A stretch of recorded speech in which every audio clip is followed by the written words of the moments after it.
ever struggled with tops or dresses sitting too high or too low, this is probably the fix you are looking for: adjustable straps. And today I'm going to be showing you just how easy they are to make. So let's get started. You will need some fabric or strap tape, 2 rings, 2 sliders, and of course your sewing machine. If you're going to make your own straps from fabric, there are 2 ways to do it. And in both methods, you will need to cut a long strap of fabric to allow room for adjustments. Method number 1, and probably my favorite method to use, is this one. So grab your strap and fold it wrong sides together first and press it so that you can create a center crease. Now you can open it up and take the long raw edges and fold them in to meet that center crease and press again.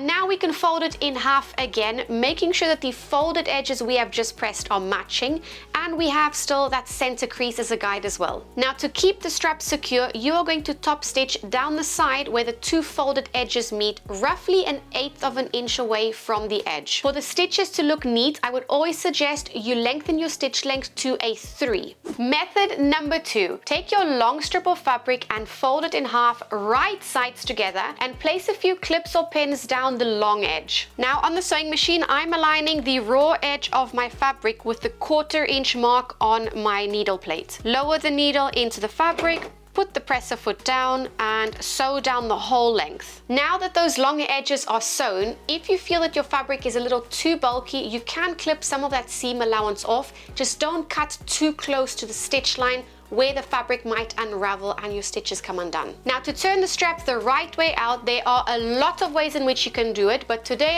I'm going to be using a safety pin. I'm sticking the pin through both layers of the fabric on the side where the seam is, and I am closing it. Now I want to insert my safety pin into the loop and keep on pushing it towards the other end. This can sometimes be a little bit tricky getting it in initially, but after it is in, then it should be smooth sailing all the way. Now we can remove the safety pin at the end and give the strap a good press. And to finish the strap off and give it a nice clean look, top stitch down one or down both sides if you wish at about 1/8 of an inch from the raw edge, using a stitch length of about 3 millimeters. Those are the 2 methods to make the straps that I have used before, so pick one that suits you. Now let's have a look at how to attach the ring and slider. You will need 2 separate pieces of your fabric straps or of your strap tape if that's what you have chosen to work with. There will usually be a smaller piece and a larger piece. The smaller piece is what is going to go through the ring, and it is normally for the back of your garment. Thread one end of the smaller strap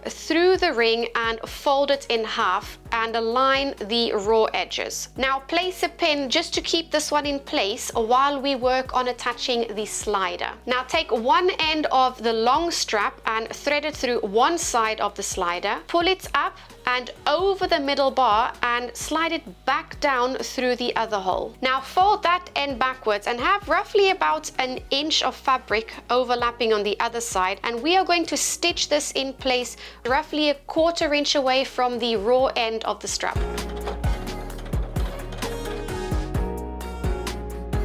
I have used a straight stitch to stitch these in place, but if you're working with a stretchy strap or stretch fabric, try to use a narrow zigzag to give it some space in order to stretch as well. Otherwise, if you use a straight stitch, it could possibly snap. Now take both of your pieces and put your ring and your slider facing the same direction with the raw end of the long strap facing up. If you have only top stitched down one end of your strap, make sure that the top stitching is also in the same direction. Now take the end of the long strap that does not have the slider on and thread it through the ring. This is what you should have right now. Then take that same short end and push it through one side of the slider and then pull it out, and we are going to push it back down the other side of the slider. And now you have an adjustable strap. It is that easy to make. Now if you just move your slider up and down, it will adjust to the length that you need. These straps are perfect to use for lightweight summer tops, for dresses, and even your lingerie. If this video helped you today, please make sure that you click on the like button and subscribe to my channel for more.